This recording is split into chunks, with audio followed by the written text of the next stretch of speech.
اور ابھی آپ کو بتائیں گے N122 لاہور سے بانی تحریک انصاف کے کاغذات نامزدگی مسترد کر دیے گئے ہیں۔ آپ کو بتائیں گے کہ آج فیصلہ سنایا جانا تھا کاغذات نامزدگی کے حوالے سے، اور اب وہ مسترد کر دیے گئے ہیں۔ تفصیلات بتائیں گے ہمارے نمائندہ نواز سنگرا ہمارے ساتھ موجود ہے۔ نواز بتائیے گا، کاغذات مسترد کر دیے گئے؟ جی بالکل، بانی چیئرمین پی ٹی آئی کے جو کاغذات نامزدگی ہیں وہ مسترد کر دیے گئے ہیں۔ بانی چیئرمین پی ٹی آئی پر الزامات اعتراضات دائر کیے گئے تھے کہ ان کے جو کاغذات تھے، ایک تو اعتراض یہ تھا کہ ان کے جو تائید کنندہ ہے وہ ان کے حلقے کا جو ہے وہ ووٹر نہیں، جبکہ دوسرا اعتراض یہ تھا کہ بانی چیئرمین پی ٹی آئی جو ہے وہ عدالت سے سزا یافتہ ہے، ان کی سزا جو ہے وہ معطل ہوئی ہے، سزا ختم نہیں ہوئی۔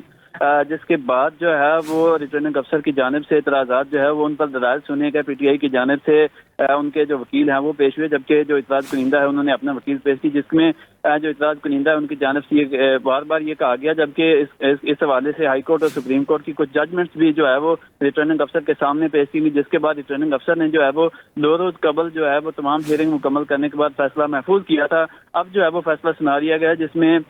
بانی چیئرمین پی ٹی آئی کے کاغذات نامزدگی جو ہیں وہ لاہور کے حلقہ N122 سے جو ہے وہ مسترد کر دیے گئے ہیں۔ جی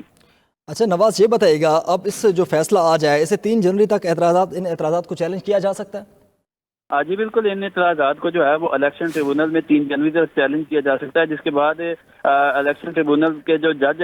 جو ہائی کورٹ کے جج ہیں جو الیکشن ٹریبونل میں کیسز سنیں گے، وہ ان تمام اعتراضات کو دیکھیں گے۔ اس حوالے سے جو پی ٹی آئی کے وکیل ہیں وہ اعلان بھی کر چکے ہیں کہ وہ اس فیصلے کو الیکشن ٹریبونل میں چیلنج کریں گے، اور وہاں سے انہیں امید ہے کہ بہتر نتائج جو ہیں وہ ملیں گے۔ اس کے بعد جو ہے ایک آپشن یہ بھی موجود ہے کہ فردر جو ہے وہ کورٹس کے آپشن موجود ہیں، لیکن جو تائید کنندہ ہے، یہ الیکشن ایکٹ میں واضح ہے کہ جب تجویز کنندہ اور تائید کنندہ آپ کا متعلقہ جو حلقے کا ہونا لازم ہے، اور اگر آپ تجویز کنندہ اور تائید کنندہ نہیں دے سکتے،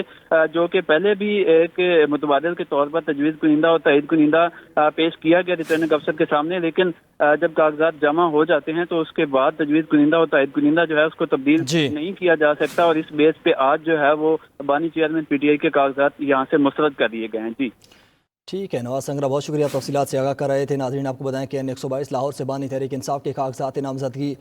مسترد کر دیے گئے ہیں۔ 2 دن پہلے اس حوالے سے فیصلہ محفوظ کیا گیا تھا جو آج سنا دیا گیا۔